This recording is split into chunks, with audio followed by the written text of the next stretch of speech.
এই বললে অফিস থেকে একটু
আমাদের কুষ্টিয়া জেলা আইনজীবী সমিতির আসন্ন নির্বাচন, এই নির্বাচন প্রতি বছরের ন্যায় এবারও আমেজ মুখর অবস্থায় নির্বাচনটা হচ্ছে।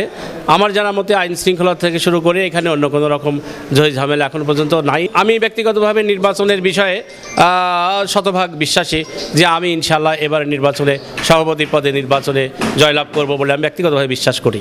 আগামী যদি আমি নির্বাচিত হই তাহলে আমি এইবারে চতুর্থ তলা নির্মাণ করব, সাথে সাথে ক্যান্টিনের ব্যবস্থা করব এবং পুরুষদের আলাদা কমন রুমের ব্যবস্থা করব এবং 4 জন পুরুষ আইনজীবী এবং 1 জন মহিলা আইনজীবীকে ওমরা পালনের জন্য বেলুন ফান্ডের অগ্রিম টাকা প্রদান করব।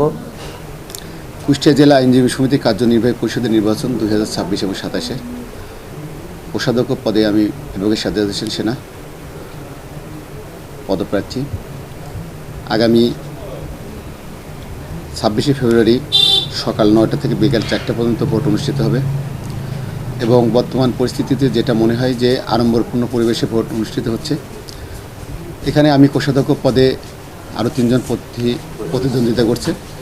তবে সব কিছু মিলায়ে আমি ভোটারদের কাছ থেকে যে পরিমাণ সাড়া পেয়েছি এবং আইনজীবীদের যে ভালোবাসা পেয়েছি, আমি শতভাগ আশাবাদী ইনশাল্লাহ আগামীকালের নির্বাচনে আমি জয়লাভ করব। বিজয় হলে কুষ্টিয়া বারের উন্নয়নের জন্য যে সমস্ত পদক্ষেপগুলো আছে, বিশেষ করে আমাদের বারটা অনেকটাই অগ্রগামী। পাশাপাশি যেহেতু কোষাধ্যক্ষ পদটা একটা গুরুত্বপূর্ণ পদ বহন করে, সেই গুরুত্বপূর্ণ পদ হওয়ার কারণে আমার দায়িত্বে থাকাকালীন সময় যতটুকু সম্ভব সর্বাত্মক সহযোগিতাগুলো আমি করব। আমাদের নির্বাচন, এই নির্বাচন উপলক্ষে আমরা ইতিমধ্যে জেনেছেন আপনারা যে এটা উৎসবের পরিবেশ বিরাজ করছে। ইতিমধ্যেই আমাদের সভাপতি ক্যান্ডিডেট 3 জন আছে। আমাদের পিপি সাহেব খন্দকার সিরাজুল ইসলাম, উনি সভাপতি পদপ্রার্থী হিসাবে জাতীয়তাবাদী আইনজীবী ফোরাম পিপিসি এবং আমাদের সমমনা সবাইকে নিয়ে উনি সবার সম্মতি নিয়েই এবার নির্বাচনে অংশগ্রহণ করছেন এবং আমরা আশা করি পিপি সাহেব জয়যুক্ত হবে বলে আমরা বিশ্বাস করি। কুষ্টিয়া জেলা বার ক্যাম্পাসে আমাদের নির্বাচন, এই নির্বাচনে আমি জুনিয়র সদস্য পদে ভোটে দাঁড়িয়েছি। আমার প্রতিদ্বন্দ্বী প্রার্থী আছেন মোট 6 জন। এই পদে মোট 4 জন নির্বাচিত হবেন। আমি দীর্ঘ সপ্তাহব্যাপী প্রচারণায় অংশগ্রহণ করেছি। ভোটারদের মাঝে আমি যথেষ্ট সাড়া পেয়েছি। গত নির্বাচনে আমি পরাজিত হয়েছিলাম, সেই হিসেবে ইনশাল্লাহ সিনিয়র জুনিয়র ভাই বোন যে সমস্ত আইনজীবী বিজ্ঞ আইনজীবী আছেন, ইনশাল্লাহ তাদের ব্যাপক সাড়া সমর্থন আমি পাচ্ছি।